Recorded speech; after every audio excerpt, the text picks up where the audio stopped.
ang mali po talaga doon is si Bopil. Kasi bakit niya nireaksyonan si Biancy, di ba? Bawal reaksyonan ng masama ang beneficiary ko. Kalinga Prab nagsalita na.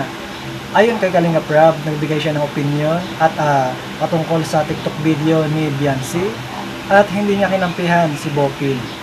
Ayon kay Kalinga Prab, may mali si Bopil sa ginawa niyang reaction video kay Biancy. Ayan ang pag-uusapan natin.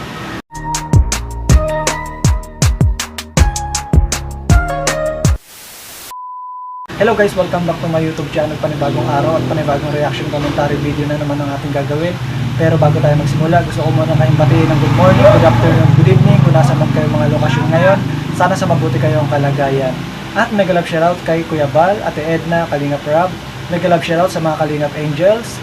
Mega love shoutout mga ka-EDC, mga ka-Jomcar, mga ka-Donjoy. Mega love shoutout, supportan natin guys mga Kalingap Angels. At mega love shoutout din kay Presbyrador, kay Sir Jubilito at kay Teacher N. Ayan, sa lahat po ng mga reactor ng Kalingap, mega love shoutout. So ayun nga guys, patungkol nga dito sa naging opinion ni Kalinga Prab. At ayon kay Kalinga Prab, hindi dapat ginagawa ng maling reaction ang Kalingap Angels. At ayon kay Kalinga Prab, hindi niya kinakampihan si Bopil. Gawa ng may kamalian din daw si Bopil kasi parang naghihikayat daw ng bashing sa ginawang reaction video patungkol sa Kalingap Angels. At ayon kay Kalinga Prab, hindi niya inokontra yung sinabi ni Kuya Bal patungkol kay Bopil. At kanya-kanya naman daw silang opinion. At ang opinion daw ni Kalinga Prab ay may kamalian si Bopil sa ginawa niyang reaction video kay Biancy na para daw naghihikayat pa ng bashing. So, ang gusto ni Kalinga Prab ay hindi daw dapat ginagawa ng maling reaction ang Kalingap Angel.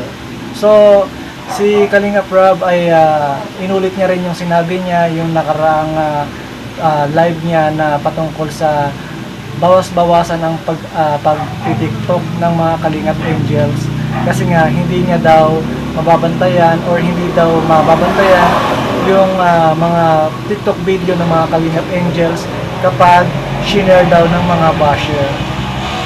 So, gusto niya lang daw na palimitahan kahit daw 2 beses sa isang linggo na mag-upload. Wag lang daw araw-araw na magti-TikTok. At hindi niya daw sinasabi na bawal mag-TikTok. So, ayon kay Kalinga Prab, ay dapat daw ang mga Kalingap Angels ay hindi daw ginagawa ng maling reaction video para hindi daw maghikayat ng bashing. Para ito yung maikling video, panoorin natin. Doon naman po sa nangyari, doon sa kay Bopil at kay... Ang mali po talaga doon is si Bopil. Kasi bakit niya nireaksyonan si Biancy, di ba? Bawal reaksyonan ng masama ang beneficiary ko. So, wag na natin pagtakpan yun. Mali talaga doon si Bopil. And kahit magkaiba kami ng opinion ni Kuya Bal, ay opinion niya yan. Respeto ko yung opinion ko, respeto niya. Pero hindi ibig sabihin nun ay magkakontrahan kami. Siyempre, at sa bandang huli, decision pa rin ni Kuya Bal ang masusunod. Pero sa opinion, malawak naman po yan na tanggap po yan ni Kuya Bal. Pero ang opinion ko doon, ang mali doon is si Bopil, no? Maling-mali talaga siya doon. So, bakit niya re-reaction ng gano'n na parang pabalang na, ano, parang nag-i-invite ng basher. Yun yung matinding pinagbabawal natin na mag-invite tayo ng basher sa content natin. No?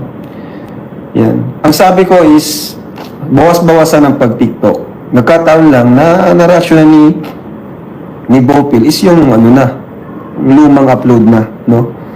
Pero kung ang na-reaction niya is yung mga bago lang, medyo may tama siya doon konti. Pero mali pa rin kasi nag-invite siya ng mga basher sa vlog sa content niya.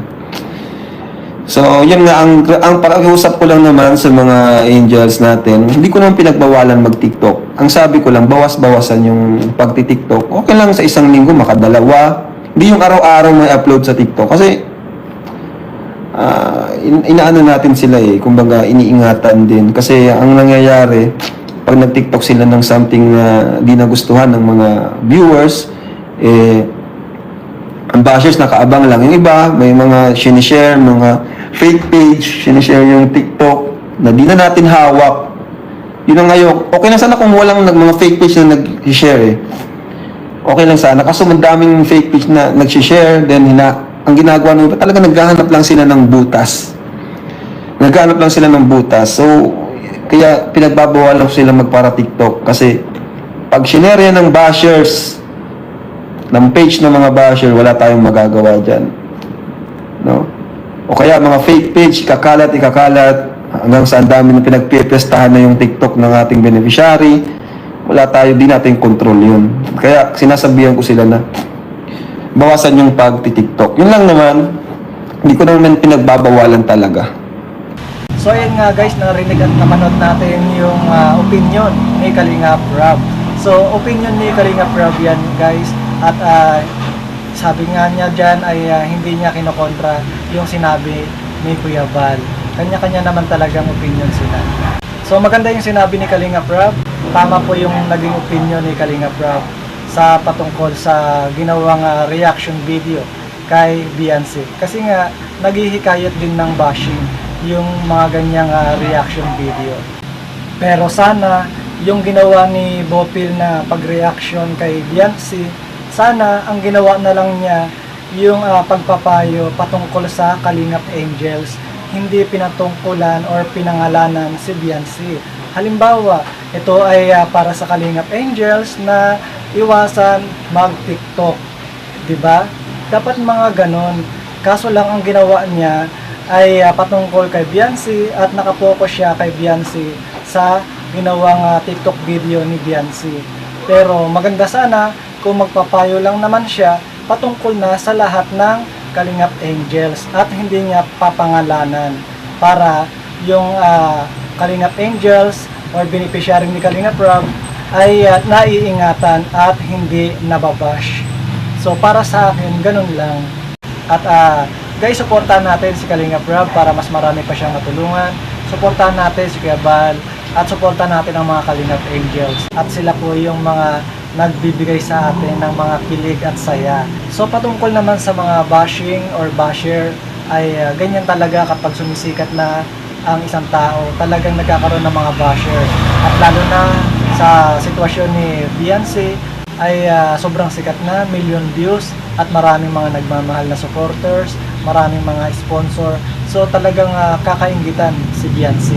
Kaya lahat ng mga mata ng mga ayaw sa kanya, lagi nakatingin, nagmamasid, nagpapantay, ganyan yung mga basher. At syempre may mga inggit yan sila kay Beyonce. Gawa ng si Beyonce ay malayo na ang narating at syempre si Beyonce maraming mga nagmamahal sa kanya. So itong mga basher na ito gumagawa ng mga kwento para lang makahanap ng pangbabash kay Beyonce. So ganyan po yung mga basher at mga walang magawa lang yan. So pero ang payo ko kay Beyonce, maging matatag, huwag magpansin sa mga basher. Ganyan talaga kapag sikat, maraming mga naiinggit. Kaya maging matatag ka, Bibi Beyonce. So ganyan talaga yung mga basher ay talagang hindi nawawala yung mga inggit nila sa kanilang mga katawan.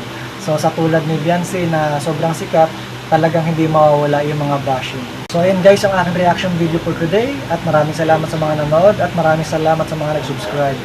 So guys, supportahan natin Kuya Val, Ate Edna, Kalingap Rob para mas marami pa silang matulungan na ating mga kababayan na nangangailangan. Iba talaga ang tulong ng Kalingap kapag sila ang tumulong. So supportahan natin guys ang Team Kalingap.